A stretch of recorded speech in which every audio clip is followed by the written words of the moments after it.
তারেক রহমানের সমাবেশকে কেন্দ্র করে রাজশাহীতে প্রস্তুত করা হয়েছে মঞ্চ এবং সমাবেশ স্থলে ইতিমধ্যে রাজশাহীর বিভিন্ন স্থান থেকে সাধারণ মানুষ এবং বিএনপির নেতাকর্মীরা জড়ো হতে শুরু করেছে। আমরা যেমনটা দেখতে পাচ্ছি মাঠেই বিএনপির নেতাকর্মীরা ধানের শীষের প্রতীক হাতে নিয়ে উচ্ছ্বাস করছিলেন এবং স্লোগান দিচ্ছিলেন, আমরা এমনটি দেখতে পাচ্ছি। দর্শক দেখছেন যুগান্তর লাইভ। আমরা এই মুহূর্তে যুক্ত আছি রাজশাহী মাদ্রাসা মাঠ থেকে, যেখানে আজ তারেক রহমানের সমাবেশ জনসভা অনুষ্ঠিত হবে। জানাচ্ছিলাম সেখানকার সবশেষ পরিস্থিতি সম্পর্কে। মূলত আপনারা ইতিমধ্যে অবগত আছেন যে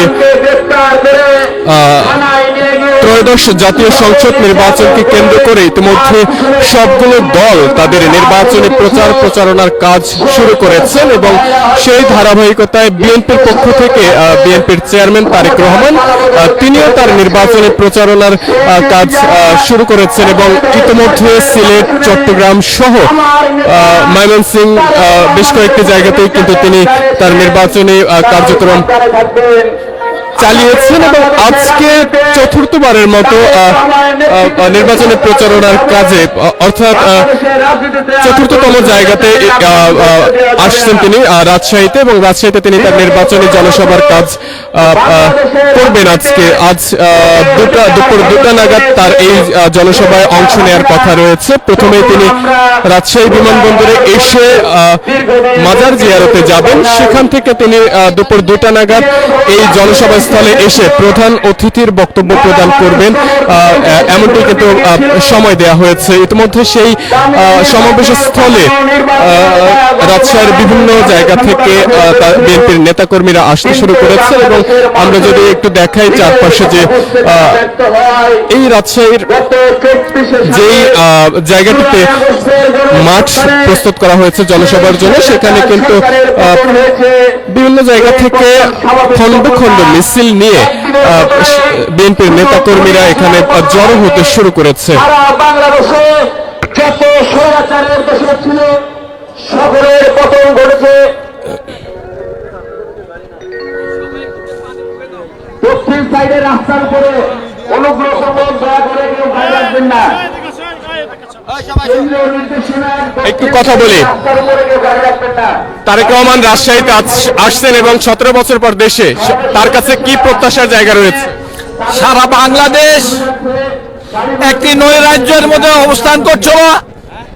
আমাদের চেয়ারপারসন তারেক রহমান বাংলার মাটিতে যেই দিনকে প্রবেশ করেছে সেই দিন থেকে বাংলার মানুষ আনন্দে আনন্দিত হয়েছে এবং ঐক্যবদ্ধ হয়ে এই দেশ গড়ার কাজে অংশগ্রহণ করেছে।